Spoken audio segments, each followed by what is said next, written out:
Hoje você vai aprender a história da Bíblia completa. Você vai compreender todo o Antigo Testamento e também o Novo Testamento. De Adão no Jardim do Éden até a morte dos discípulos de Jesus. Sem dúvida, quando você terminar de assistir esse vídeo, você não será mais o mesmo. Você vai amar ainda mais a palavra de Deus. Claro, isso só vai acontecer se você abrir seu coração para a palavra de Deus. Se você tem dificuldade de entender a Bíblia, nesse vídeo você vai conseguir compreender. E depois de assistir tudo que será ensinado, tenho certeza que você será edificado. Você será iluminado com as Escrituras. Tudo que será ensinado aqui está contido no livro Panorama da História Cristã, escrito pelo pastor Hernandes Dias Lopes. Tudo começou no princípio. Antes do início só existia Deus. Ele nunca deixou de existir. Existe desde a eternidade. Ele não teve origem. É a origem de tudo. Ele não foi criado. É o Criador de todas as coisas. Ele não passou a existir. É o Pai da eternidade. A eternidade é um atributo exclusivo de Deus. No princípio, Deus criou os céus e a terra. No sexto dia, Deus criou o homem à sua imagem e semelhança. E do homem criou a mulher. Adão e Eva foram criados perfeitos, puros e inocentes. Eles tinham plena comunhão com Deus. Viviam deleitosamente no jardim de Deus, como mordomos da criação de Deus. Eles, porém, caíram em pecado. E toda a raça humana foi precipitada nesse abismo de depravação total. Pois todos estávamos em Adão. Adão e Eva tiveram dois filhos, Caim e Eibar. Por inveja, Caim matou o irmão, tornando-se o primeiro homicida e fratricida da história. Mais tarde, Adão e Eva tiveram outro filho, Sete dele. Começou a surgir uma descendência que se voltou para Deus. Não tardou, porém, que a terra se enchesse de maldade e violência. Resolveu eliminar da face da terra o homem que ele havia criado. Mas havia um justo Noé. Por isso Deus derramou o juízo por meio do dilúvio, salvando Noé, sua mulher e seus 3 filhos.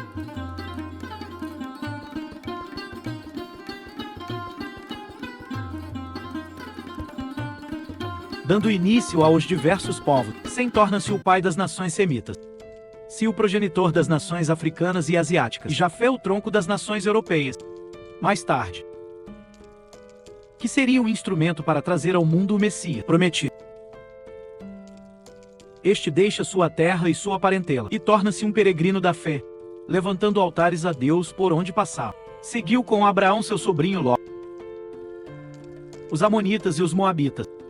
Quando Abraão saiu de Harã, tinha 75 anos. Deus prometeu que ele teria um filho, o filho da promessa aí.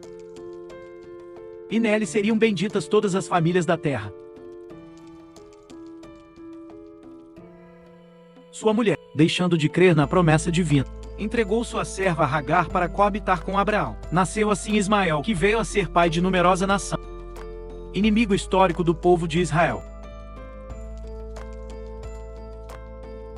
Lhe sair de sua cabana e contar as estrelas do céu.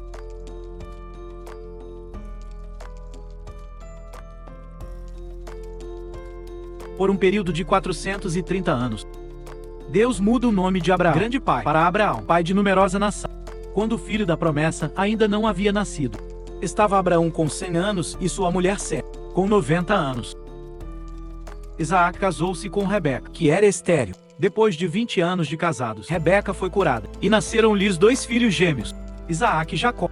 Israel tornou-se pai dos Edomitas, e Jacó, que na sua conversão recebeu o nome de Israel, tornou-se pai dos israelitas. Jacó teve 12 filhos e uma filha, por meio de José, o penúltimo filho. A família de Jacó mudou-se para o Egito, com 70 pessoas.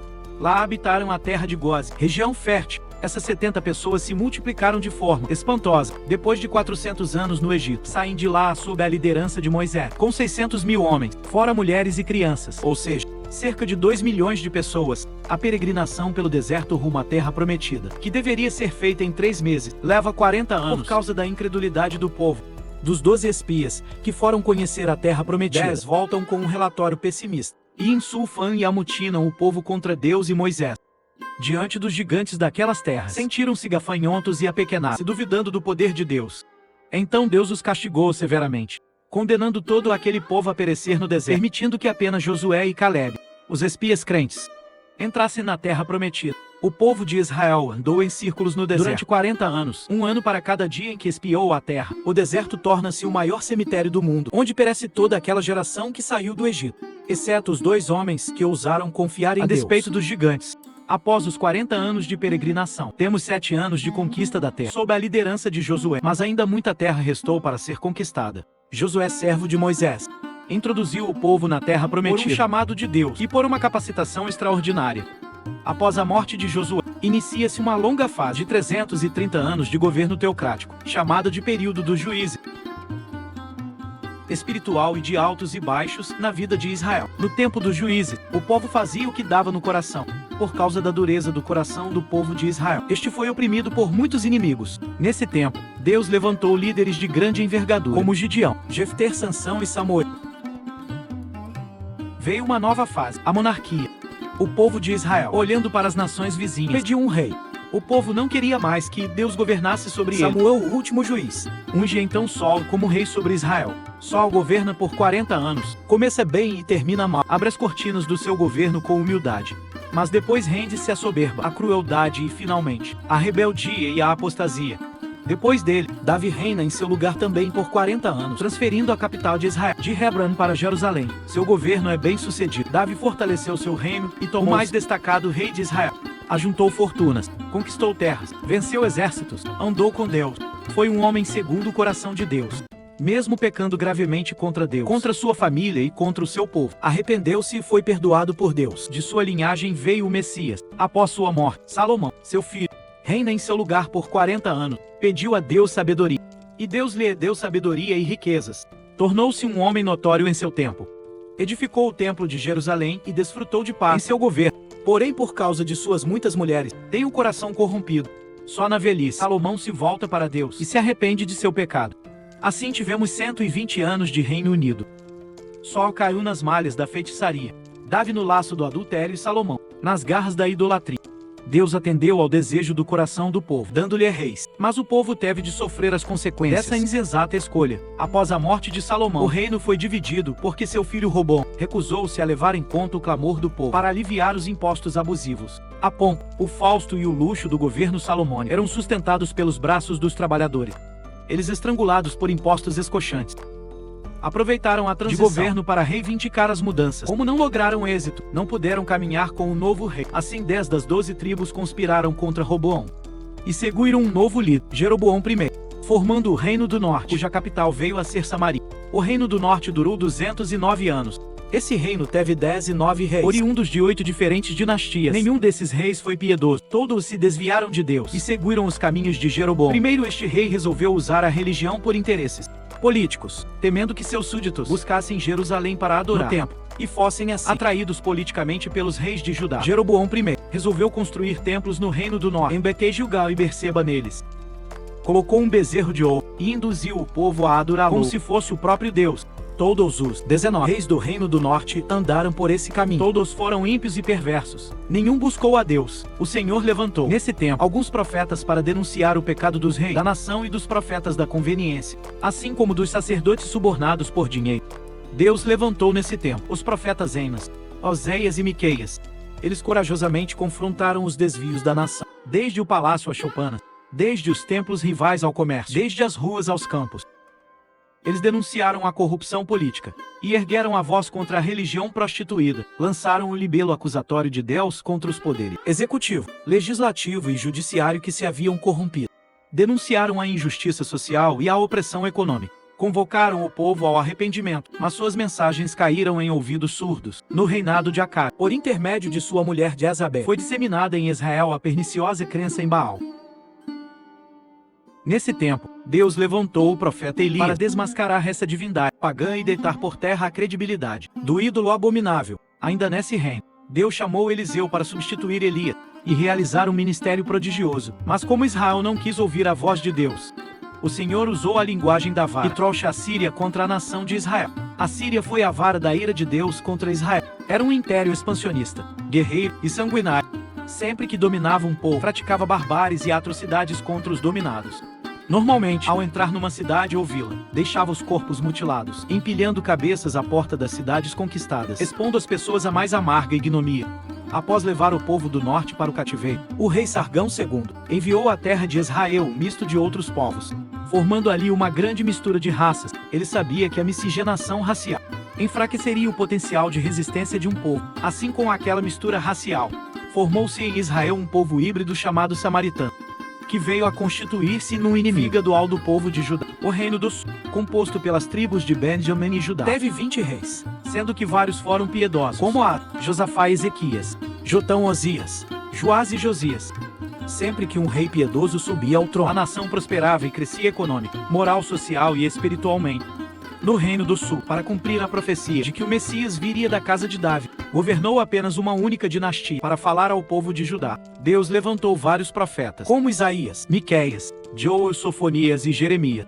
A nação também se corrompeu profundamente, não dando ouvidos à voz de Deus. Então, de igual forma, Deus os disciplinou e enviou o exército babilônico, entregando-os nas mãos de seus inimigos. O povo de Judá foi levado ao cativeiro babilônico. O reino do sul, chamado Judá, durou 345 anos. Depois de 2 investidas, Nabucodonosor invadiu Jerusalém, destruiu seu glorioso templo e levou o povo para o cativeiro.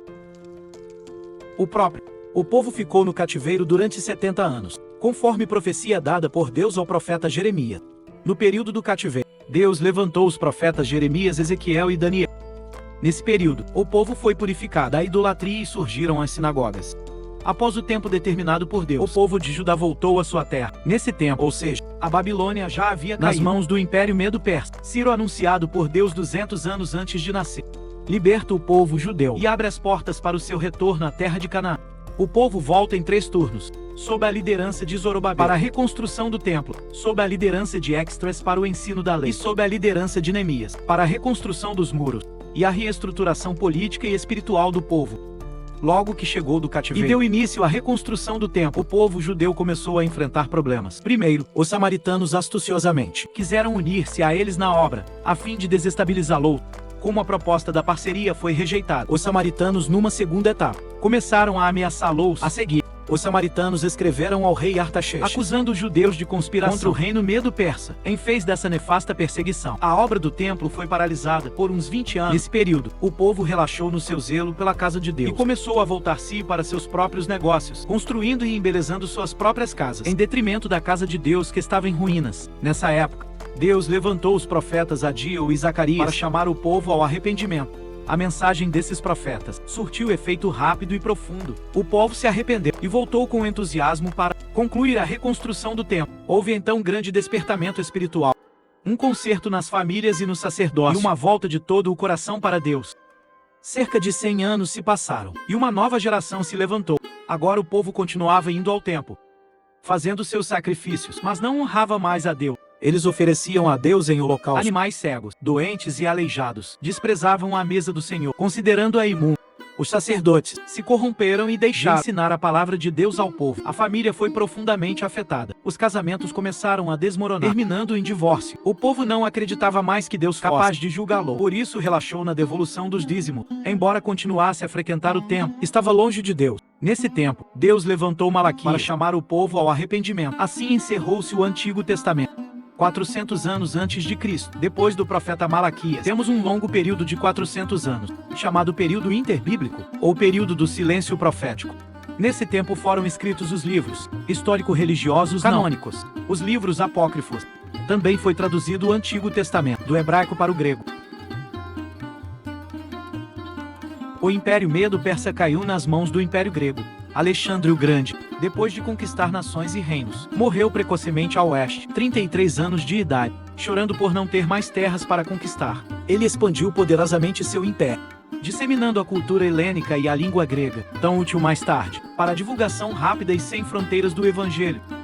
Com a morte de Alexandre, o reino caiu nas mãos de 4 generais, importando-nos aqui ressaltar o domínio dos Ptolomeus egípcios e dos Seleucidas sírios, que estiveram sempre em conflito. Israel foi ora dominado por um, ora por outro. Nessa época, Antíoco Epifânio ultrajou os judeus, sacrificando um suíno no altar do templo em Jerusalém, o que era uma abominação para ele. Esse fato deu início à Guerra dos Macabeus, vencida por Judas Macabeu, depois de muito sangue derramado. Mais tarde, no ano 63 a.C., Pompeu conquistou Jerusalém, e os romanos passaram a dominar Israel. Antípater, da família Edomita, foi nomeado rei em Israel. Depois de sua morte, seu filho Herodes o Grande reinou em seu lugar. Herodes o Grande foi um grande administrador. Ele ampliou e embelezou o templo de Jerusalém. Construiu o porto de Cesárea, abrindo caminho para o comércio internacional e facilitando as viagens dos missionários para o mundo. Construiu a fortaleza de Massada e muitos palácios e fortalezas. O medo de perder o trono o atormentou durante toda a sua vida. Casou-se 10 vezes, teve muitos filhos. Quando se casou com Maria, a mulher da nobreza, mandou matar todos os nobres de sua família, com medo de perder o seu trono. A pedido de sua sogra, nomeou Aristóbulo, seu sobrinho, com apenas 17 anos de idade, como sumo sacerdote de Jerusalém. Mais tarde, ao ver que este conquistava a simpatia do povo, mandou matá-lo. Sua sogra, com medo, fugiu para o Egito. Mas Herodes enviou seus emissários atrás para matá-la. César Augusto o chamou a Roma por causa de suas atrocidades. Antes de ir, porém, mandou matar sua mulher Mariarana, com receio de que ela conspirasse em sua ausência. Mais tarde, enviou 2 de seus filhos a Roma para estudarem. Sua irmã Salomé insinuou que eles voltariam preparados para assumir o trono. Herodes não hesitou. Mandou estrangular seus 2 filhos. Antes de morrer, fez sua irmã Salomé jurar que mataria pelo menos um nobre de cada família de Jerusalém, porque queria choro em seu funeral.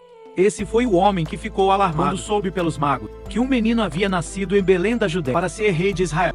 Depois que Herodes, o Grande, morreu, por volta do ano 4 a.C., seu reino foi dividido entre 4 de seus filhos. Arquelau, um dos filhos de Herodes, reinava sobre a Judéia, Samaria e Edom. Este foi um péssimo rei. Os judeus, ao final, pediram aos romanos que o tirassem do cargo. Roma, preocupada com os constantes problemas na Judéia, instalou ali um procurador ou governador romano. Assim foi que os romanos começaram a governar diretamente a Judéia. Nesse momento, Pilatos era o governador. Essa catastrófica situação estatal e política, em que o povo, eleito de Deus, se encontrava sob o poderio odioso dos herodianos e à mercê da escravidão do domínio dos romanos, fez com que se manifestasse como nunca antes uma esperança política pelo Messias, um grito de libertação e redenção da servidão ímpia. Foi então nessa época que Jesus, na plenitude dos tempos, cumprindo as profecias bíblicas, nasceu em Belém da Judéia. O Verbo eterno se fez carne e tabernáculo entre os homens. Ele habitou entre nós, cheio de graça e de verdade. Ele vestiu pele humana, calçou as sandálias da humildade, pisou o nosso chão, comeu o nosso pão, bebeu a nossa água, sentiu a nossa dor, chorou as nossas lágrimas, carregou sobre seu corpo no madeiro os nossos pecados e ressuscitou em glória para nossa justificação. Tanto a cultura helênica quanto a romana se uniram à má contribuição dos judeus na vinda do Messias ao mundo. Quando Jesus nasceu, a Palestina estava sob o domínio de Roma. Com a perseguição de Herodes, o Grande, José e Maria fugiram com o menino Jesus para o Egito, ficando lá até a morte do impiedoso rei. Voltaram do Egito e fixaram-se em Nazaré, cidade onde haviam morado anteriormente. Ali Jesus cresceu como filho de um carpinteiro. Aos 30 anos de idade, deu início ao seu ministério, tendo sido batizado no Jordão por João Batista, identificando-se assim com os pecadores, aos quais veio salvar. Ali no Jordão, enquanto Jesus orou, os céus se abriram e o Pai falou: "Este é o meu Filho amado, em quem me compraram." Nesse mesmo instante, o Espírito Santo desceu sobre ele em forma de pomba, revestindo-o com poder para dar início ao seu ministério. Do Jordão, Jesus foi conduzido ao deserto pelo Espírito Santo, onde jejuou por 40 dias e 40 noites, tempo em que foi tentado pelo diabo por 3 vezes. O diabo investiu contra Jesus para derrubá-lo, mas o Filho venceu no deserto, usando sempre a espada do Espírito, a palavra de Deus. O diabo derrubou o primeiro Adão no paraíso, mas foi derrotado pelo segundo Adão no deserto. Do deserto, Jesus, cheio do Espírito Santo, seguiu para a Galileia. Chegando a Nazaré, onde viveu a maior parte da sua vida terrena, entrou na sinagoga, tomou o rolo do livro de Isaías e leu: "O Espírito do Senhor está sobre mim, pelo que me ungiu para pregar, para curar e para libertar." Jesus chamou 12 homens, aos quais deu o nome de apóstolos, investindo a maior parte do seu tempo para treiná-los e discipulá-los. Percorreu a Galileia, a Pereira, Samaria e a Judeia, pregou nas cidades, nas vilas e nos campos. Pregou nas sinagogas e no templo. Pregou ao ar livre, na praia e também nos lares. Pregou a multidões e também a pequenos grupos. Jesus andou por toda parte, fazendo o bem e libertando todos os oprimidos do diabo. Curou os enfermos, alimentou os famintos, deu vista aos cegos, aprumou os paralíticos, fez andar os coxos, deu audição aos surdos, purificou os leprosos, libertou os processos e ressuscitou os mortos. Foi a suprema revelação de Deus aos homens. Recebeu o nome de Emanuel, Deus conosco. Ele é o próprio Deus manifestado em carne. Jesus veio com uma missão definida: morrer por todos aqueles que o Pai lhe deu. Ele nasceu para morrer. Ele morreu para que pudéssemos viver. O apóstolo Paulo foi enfático em dizer que ele morreu pelos nossos pecados, segundo as Escrituras. Foi sepultado e ressuscitou ao 3º dia, segundo as Escrituras. Sua morte não foi um acidente, nem sua ressurreição uma surpresa.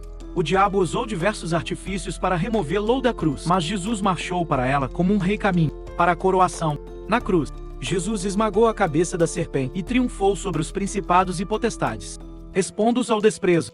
Na cruz, Jesus consumou a obra da redenção. Na cruz ele nos libertou. A morte não pôde detê-lo. Ao terceiro dia, Jesus ressuscitou para nossa justificação. Antes de subir aos céus, porém, instruiu os discípulos a permanecerem em Jerusalém, aguardando a promessa do Pai até que fossem revestidos de poder. Em Atos, capítulo 1, versículo 8, Jesus fala sobre a capacitação de poder dada pelo Espírito Santo e dá também a estratégia de ação a ser seguida. Ser testemunha tanto em Jerusalém, como em toda a Judéia, Samaria e até os confins da terra. Depois do Pentecostes, a igreja explodiu em Jerusalém, num crescimento espantoso. Multidões eram convertidas e agregadas a ela. O crescimento e a expansão da igreja de Jerusalém são registrados por Lucas, até o capítulo 7 do livro de Atos. Como a igreja ainda estava limitada à Judéia, Deus enviou uma perseguição contra ela, e os crentes foram dispersos, levando a palavra por onde iam. Assim é que Felipe chegou a Samaria, quebrando os muros de inimizade, e pregando ali o evangelho com poder. O povo se alegrava ao ouvir e ver as coisas que Deus fazia. Por intermédio de Felipe, o diácono pregador falava e fazia, pregando aos ouvidos e aos olhos, pela imposição de mãos dos apóstolos Pedro e João. Os samaritanos também receberam o Espírito Santo. O evangelho se espalhou para além das fronteiras de Israel, com a conversão do perseguidor da igreja, Saulo de Tarso, no caminho de Damasco. Mais tarde, uma igreja gentílica, a igreja de Antioquia da Síria, tornou-se a mãe das missões transculturais. Depois disso, Barnabé e Saulo partiram para a primeira viagem missionária nas regiões da galáxia, passando por Pérgida, Icônio e Listra, estabelecendo igrejas e constituindo presbíteros. Na segunda viagem missionária, Paulo e Silas, por orientação divina, foram para as províncias da Macedônia e Acaia, plantando igrejas em Filipos, Tessalônica, Bereia e Corintias. De Antioquia, da Síria, Paulo escreveu a carta aos Gálatas, Corinto e as duas cartas para os Tessalonicenses. Na terceira viagem missionária, Paulo visitou a província da Ásia Menor, permanecendo 3 anos em Éfeso, a capital da província, de onde escreveu as duas cartas à igreja de Corinto. Nessa cidade cosmopolita, de mais de 300 mil habitantes, havia o templo da deusa Diana, um palácio de mármore, 4 vezes maior do que o Partenon de Atenas, uma das 7 maravilhas do mundo antigo. Nos anos que Paulo passou na capital da Ásia Menor, igrejas foram plantadas em toda a província, como as de Esmirna, Pérgamo, Tiatira, Sardes, Filadélfia, Laodiceia, Colossos e Hierápolis. Em virtude da fome que assolou o mundo no tempo do imperador Cláudio, os judeus foram expulsos de Roma, conforme registrado no livro de Atos, capítulo 18, versículo 2. Paulo então faz uma grande coleta entre as igrejas gentílicas para levar ao oeste pobres da Judéia. Ao embarcar rumo a Jerusalém, comunicou ao oeste presbíteros de Éfeso que de cidade em cidade o que lhe aguardava eram cadeias e tribulações. Não obstante, não levava em conta sua própria vida para cumprir seu ministério de anunciar o evangelho da graça de Deus. Antes de embarcar para Jerusalém, escreveu sua mais robusta epístola, a carta aos Romanos, onde compartilhou seu desejo de visitar a capital do império e repartir com a igreja a palavra, sendo por ela enviado até a Espanha, mesmo levando significativa ajuda financeira aos pobres da Judéia. Paulo foi preso em Jerusalém e dali transferido para Cesareia, onde foi acusado durante 2 anos pelos judeus, sob a égide dos governadores Félix e Festo, em vez da tendência de Festo de entregá-lo nas mãos do Sinédrio, que planejava sua morte. Paulo, usando os privilégios de sua cidadania romana, optou por ser julgado em Roma. Na viagem para a capital do império, enfrentou um terrível naufrágio. O navio se despedaçou por inteiro, porém todos os passageiros e tripulantes foram salvos miraculosamente, conforme promessa de Deus a Paulo. Na ilha de Malta, onde chegaram, uma víbora picou a mão de Paulo, mas Deus neutralizou o veneno letal da cobra, e ainda usou seu servo para curar todos os enfermos da ilha. Assim os malteses enviaram Paulo a Roma, com todas as suas necessidades supridas. Ali, permaneceu preso durante 2 anos em uma casa alugada. Dali Paulo evangelizou a guarda pretoriana, estimulou os crentes a trabalhar e escreveu cartas para Efésios, para Filipenses, Colossenses e para Filemão. Após esse período, Paulo foi liberado da prisão, e então escreveu a primeira carta a Timóteo e a carta a Tito. Mas a partir do ano 64, a perseguição à igreja, em vez de ser religiosa, passou a ser política, e Paulo retornou à prisão, sendo encerrado numa masmorra, um porão subterrâneo, escuro, úmido e insalubre. No dia 17 de julho do ano 64, a cidade de Roma, com mais de 1 milhão de pessoas, foi incendiada. Nero, o imperador, vestido de ator, subiu para o alto da torre de Messena, de onde assistiu ao espetáculo horrendo das chamas, devorando a cidade. Foram 7 noites e 6 dias de incêndio. Quando as chamas apagaram, 70% da cidade estava destruída. Dos 14 bairros de Roma, 10 deles foram devastados pelas chamas. Os 4 bairros restantes, densamente povoados por judeus e cristãos, deram a Nero um alho para colocar a culpa do incêndio de Roma nos cristãos. Começa então uma brutal perseguição à igreja. Faltou madeira para fazer cruz. Tamanho a quantidade de crentes crucificados. Os crentes eram amarrados em postes, cobertos de pite e queimados vivos, para iluminar as noites de Roma. Foi um verdadeiro massacre. Nessa segunda prisão, Paulo escreveu a sua última epístola, a segunda carta a Timóteo. Nela relatou a chegada do seu próprio martírio e a gloriosa esperança de tomar posse da coroa da justiça. Assim, por volta do ano 67, o veterano apóstolo foi degolado, deixando, porém, para as gerações pôsteras um bendito legado. O Novo Testamento foi escrito num período de 50 anos. Temos 4 livros biográficos, os 4 evangelhos, e 3 são sinoptípicos, quer dizer, vistos por uma mesma perspectiva: Mateias, Marcos e Lucas. A ênfase de Mateias é apresentar Jesus como o rei dos judeus. Escrito para os judeus, tem o maior volume de citações do Antigo Testamento. É o mais judaico dos evangelhos. A ênfase de Marcos é apresentar Jesus como servo. Escrito para os romanos, é o evangelho que se concentra nas obras de Jesus, mais do que nos seus ensinos. O evangelho de Lucas enfatiza Jesus como filho do homem. Escrito para os gregos por um médico gentil, historiador e viajante, tem como propósito apresentar o retrato de Jesus como o homem perfeito. Por isso, Lucas é o evangelista que mais fala da vida de oração de Jesus e do seu ministério, realizado no poder do Espírito Santo. João, já no final do primeiro século, para refutar o gnosticismo, uma perniciosa heresia que negava a divindade de Cristo, com uma abordagem diferente dos demais, prova que Jesus é verdadeiramente Deus e verdadeiramente homem. João selecionou os 7 milagres operados por Jesus e 7 declarações. Eu sou provando que ele tem os mesmos atributos de Deus e realiza as mesmas obras dele. Temos no Novo Testamento ainda um livro histórico, o livro de Atos, que narra os fatos relacionados à igreja primitiva, desde o seu nascimento até sua expansão à cidade de Roma. 3 igrejas lideraram esse avanço: Jerusalém, Antioquia e Éfeso. 4 províncias do Império foram alcançadas: Galáxia, Macedônia, Acaia e Ásia Menor. O livro de Atos não tem conclusão, pois a história da igreja continua. Nós somos herdeiros e continuadores da igreja que nasceu no Pentecostes. Temos também as cartas do apóstolo Paulo às igrejas de Roma, Galáxia, Éfeso, Filipos, Colossos e Tessalônica, bem como suas cartas pessoais a Timóteo, Tito e Filemão. Temos outros 100. Uma carta enviada aos judeus que estavam sendo tentados por causa da perseguição a retroceder na fé, que é a carta aos hebreus, de autor desconhecido. Temos ainda as cartas gerais escritas por Tiago ou Pedro, João e Judas. Finalmente, temos um livro escatológico, o Apocalipse, que narra a vitória triunfal de Cristo e de sua igreja, escrito pelo apóstolo João na ilha de Patmos, por volta do ano 96.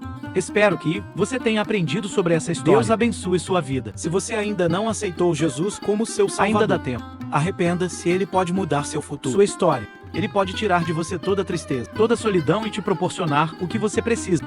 Entra no teu quarto, fecha a porta e fala com Deus. Ele vai te ouvir. Deus abençoe. Se você gostou do vídeo, não esqueça de curtir e se inscrever no canal.